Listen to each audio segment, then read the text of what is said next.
Então, salve, salve, turma do sexto ano, tudo beleza com vocês, gente?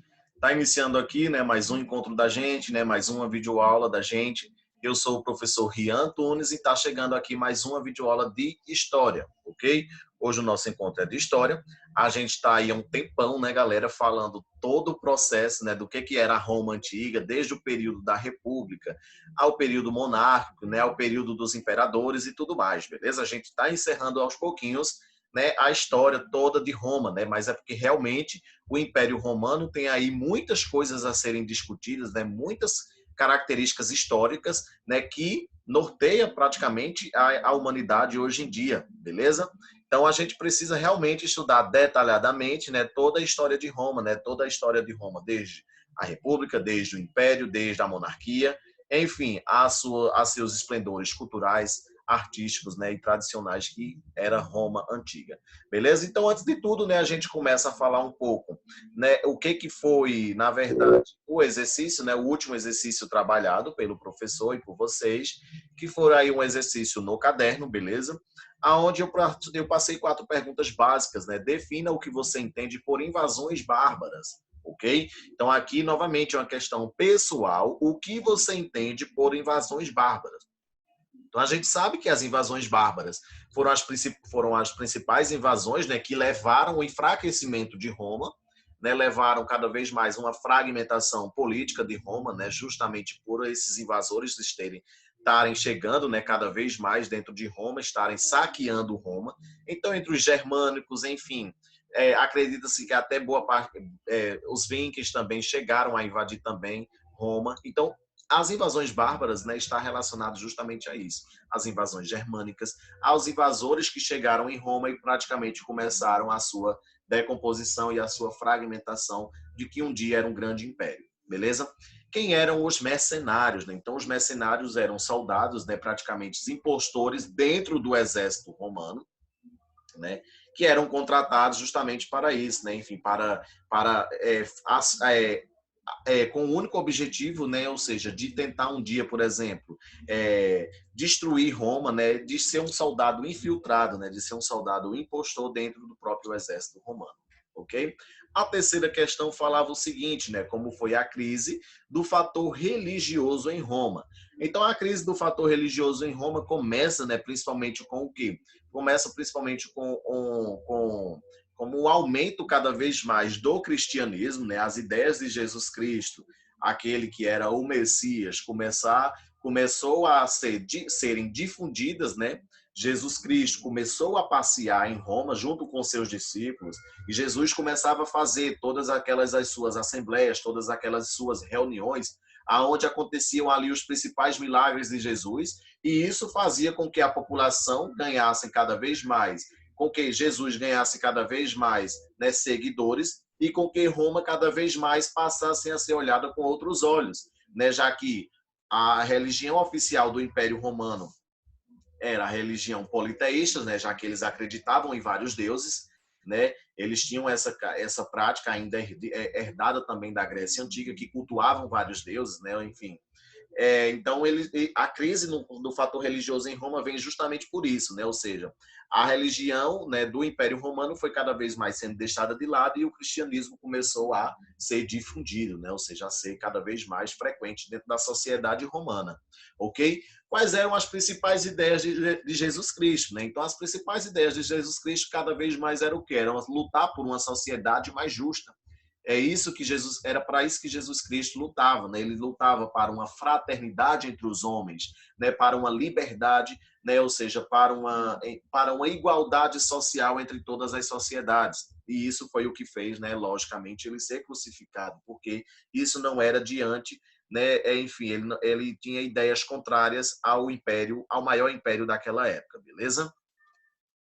Então, ó, o modelo a gente passa a discutir hoje, né? Ou seja, o papel da mulher em Roma, porque a gente discutiu nas últimas aulas, né? O papel da mulher na Grécia, né? Que a mulher na Grécia ela tinha todo aquele papel, né? Ou seja, familiar mesmo, né? Ou seja, era realmente a mulher ela casava para ser praticamente um objeto do esposo, né? E tudo mais, beleza? Então a gente passa a falar um pouco sobre o papel da mulher em Roma. O modelo familiar romano, né, se assemelha muito ao grego, né, sobretudo quando analisamos a condição feminina. o poder patriarcal sobre as mulheres era uma herança da cultura grega, né? Mas a realidade podia ser bem diferente dentro de Roma, como alguns exemplos de mulheres que foram bastante o quê? Avançadas ao seu tempo dentro de Roma, ok? Mesmo durante a democracia ateniense, né, até os eupátridas eram afastados da vida pública. E a gente vai discutir aqui que algumas mulheres daquela época, dentro de Roma, conseguiram realmente elevar o seu nome, conseguiram realmente fazer mudanças drásticas, ok? As romanas, né, tinham mais liberdade com seus maridos, né, lutando pela expansão de Roma. Por isso, podiam circular nos espaços públicos, né, usando a história matrimonialis, né, que era uma referência à lenda do rapto das Sabinas, né, e a liberdade de escolha dada a elas por Rômulo, ok? Então a gente vai discutir aqui o que era esse rapto das Sabinas, o que era essa lenda que circulava dentro de Roma. Ao casar, né, uma romana levava consigo da casa dos pais uma roca e um fuso, né, para afiar algodão e lã, né, mostrando que não se dedicaria às atividades servis da casa. Ao contrário das gregas, né, que elas já vinham com toda essa questão servil, ok? Restritas ao gineceu, né, o espaço da romana era átrio, né, local central onde recebia convidados e comandava os domos, né, que era a casa romana. Os respeitos às mulheres casadas, né, garantia para elas, para aquelas de famílias patrícias, né, uma posição política bastante influente. Assim como na Grécia, a mulher não tinha acesso à vida política oficial. Era a partir de sua casa, né, que tinha que manter as famílias patrícias, né, influenciava as decisões políticas, ok? A história de Júlia Agripina, por exemplo, nos mostra, né, a Júlia Agripina foi a irmã do imperador Calígula, né? Enfim, eles tinham aí essa relação de amor e ódio entre eles dois, mas a Agripina ela teve aí o seu papel bastante fundamental dentro da história de Roma, ok? Nos mostra até onde pode ir a força de uma matrona romana, né? Matrona romana, a gente também vai definir aqui o que é o significado de uma matrona, ok?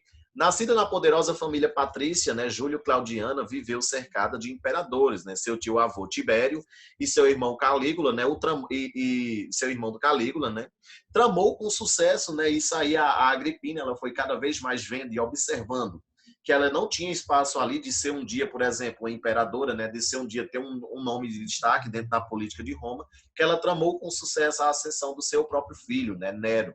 A disputa entre a Agripina e seu filho pelo poder de Roma foi marcada, né, enfim, por emboscadas e traições de ambos os lados, ok?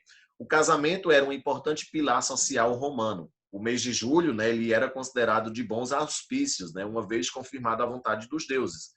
Começava a preparação da noiva, seu cabelo era penteado com uma lança de um gladiador morto e eram feitas 6 tranças, né? Seu vestido, uma túnica branca reta, mostraria sua pureza. Sobre a cabeça era colocado um véu amarelo e deveria carregar consigo a roca e um fuso, né, símbolos de sua posição na nova família, como a gente falou aqui anteriormente. Ela sairia em um cortejo formado por crianças, uma delas carregando um punhado, né, e um espinheiro branco, né, sinal de boa sorte. Aqui todas as tradições, né, ritualísticas do que era o casamento. Ao chegar à nova casa, né, ela seria perguntada sobre seu nome, o que ela responderia de Gaia. Ela também não poderia cruzar a soleira da porta, né? Por isso abria-se um buraco numa parede da casa, uma forma de rememorar o lendário rapto das Sabinas, né? Por fim, ela chegaria ao átrio, seu lugar de direito, e lá receberia do seu marido a pele de um animal sacrificado e as chaves da nova casa. Após um banquete, se tudo corresse como os rituais ditam, uma nova família era formada. O rapto das Sabinas, galera, foi uma das lendas ligadas ao surgimento de Roma, de acordo com o historiador romano Plutarco, né? Após a fundação de Roma, Rômulo procurou os sabinos para conseguir esposas.